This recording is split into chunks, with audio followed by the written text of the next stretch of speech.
Ciri khas yang kita miliki sebenarnya adalah ekspresi dari DNA atau gen di dalam tubuh kita sendiri.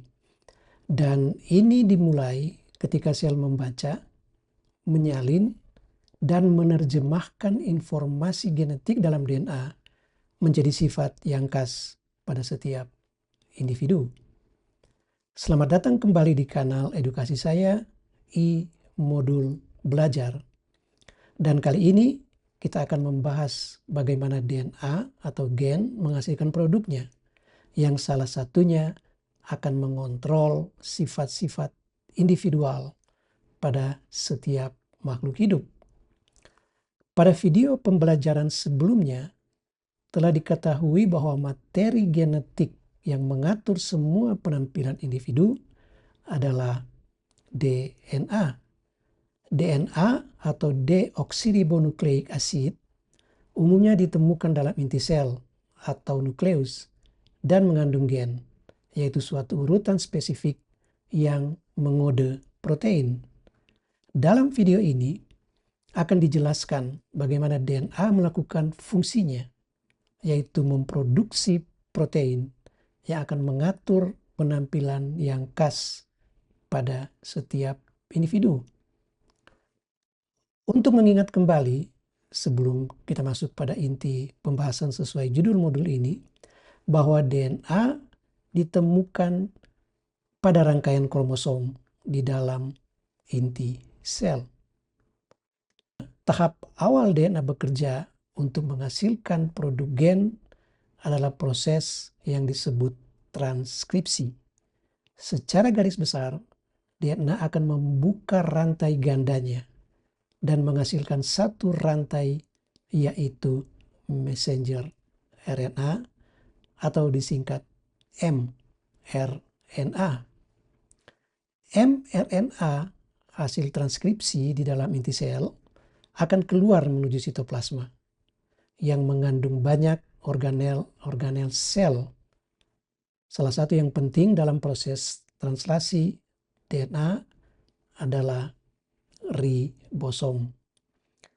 Tahapan yang mengikuti transkripsi adalah proses translasi, yaitu suatu proses saat messenger RNA akan diekspresikan sesuai informasi yang dibawanya. Produk gen adalah protein yang nantinya akan memberikan sifat khas pada setiap individu, sehingga karakter tertampil akan berbeda atau mungkin sama dengan organisme lainnya. Nah, sebelum lanjut ke proses translasi, sangat penting bagi kita untuk mengamati lebih dahulu tabel codon di samping ini. Tabel ini berisi inisial basa yang akan menentukan jenis asam amino yang terbentuk apabila pasangan 3 urutan basa atau dikenal dengan triplet basa ditemukan. Asam amino nanti akan terbaca dari kodon 1 sampai kodon 3. Dalam tabel ini, kodon 1 di sebelah kanan layar, kodon 2 di atas, dan kodon 3 di sebelah kiri layar. Sebagai contoh, triplet basa AUG adalah asam amino metionin. Metionin, seperti pada tabel ini, terurut dari basa A, kita baca pada kodon 1, kemudian U pada kodon 2, dan G pada kodon 3. Nah, pasangan basa pada DNA itu adalah adenin dan timin yang disingkat AT, dan pada RNA T diganti menjadi U atau urasil, dan guanin berpasangan dengan sitosin atau G dan C. Triplet basa yang disebut kodon akan bertemu dengan komplemennya atau antikodon yang dibawa oleh transfer RNA.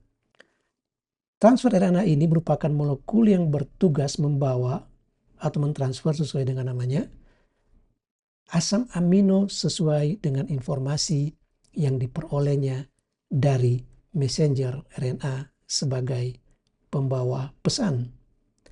Awal proses translasi terjadi saat informasi yang dibawa oleh messenger RNA adalah urutan basa yang mengode asam amino metionin atau AUG.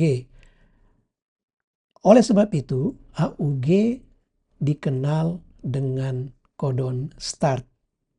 Jadi kalau transfer RNA ketemu AUG, maka dia akan memulai proses translasi.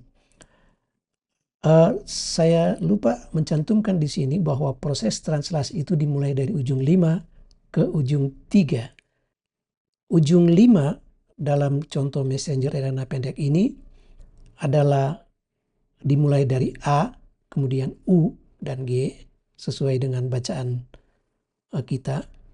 Dan ujung 3 itu berada di sebelahnya, di sisi sebelahnya maksudnya, yang dalam contoh ini adalah U, A, G. Jadi sekali lagi, proses translasi itu dimulai dari ujung 5 ke ujung 3. Sesudah AUG, kodon start tadi, maka kita akan melihat dalam messenger RNA ini adalah CCA yang dalam tabel ini mengode asam amino prolin. Sesudah asam amino kedua, kita melihat ada triplet basa CUG yang dalam hal ini transfer RNA akan membawa asam amino leusin. Sesudah CUG yang membawa leusin, kita melihat bahwa akan ditemukan triplet basa UAG, dan kalau kita mengonformasikan ke tabel bahwa UAG tertulis di situ adalah stop.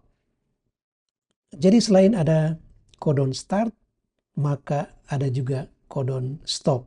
Artinya, setiap proses translasi akan dimulai pada saat ketemu asam amino metionin dan akan berhenti pada kodon UAG atau UGA ataupun UAA.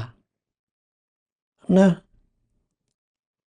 dari contoh proses translasi dengan messenger RNA pendek ini, maka akan terbentuk protein yang terdiri dari 3 asam amino, yaitu metionin, prolin, dan leusin. Dan inilah asam amino penciri atau protein penciri dari sifat genetis yang terbentuk melalui proses ekspresi, transkripsi, dan translasi dari gen. Nah, sebagai rekapitulasi dari proses ekspresi gen, maka kita melihat bahwa proses ini dimulai di dalam inti sel, yaitu disebut dengan tahapan transkripsi, di mana DNA akan ditranskripsikan menjadi messenger RNA.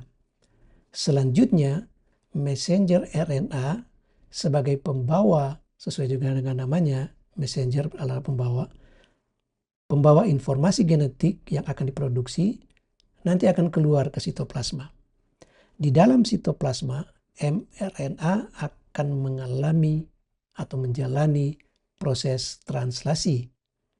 Proses ini adalah suatu proses yang melibatkan molekul penting, tRNA, sebagai molekul yang mewujudkan informasi, mentransfer informasi yang diminta atau dibawa oleh RNA pembawa pesan sesuai dengan asam amino yang khas.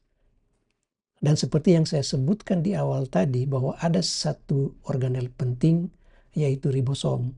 Karena semua proses translasi ini terjadi di dalam ribosom. Jadi boleh dikata bahwa ribosom adalah mesin untuk menghasilkan protein. Terima kasih sudah menonton video edukasi ini sampai selesai. Semoga informasi yang diterima dapat menambah pengetahuan tentang DNA atau gen, suatu materi yang sangat kecil, tetapi mempunyai dampak yang amat sangat besar bagi metabolisme semua organisme hidup. Sampai ketemu di video-video selanjutnya, dan sangat berterima kasih sudah mendukung kanal edukasi ini.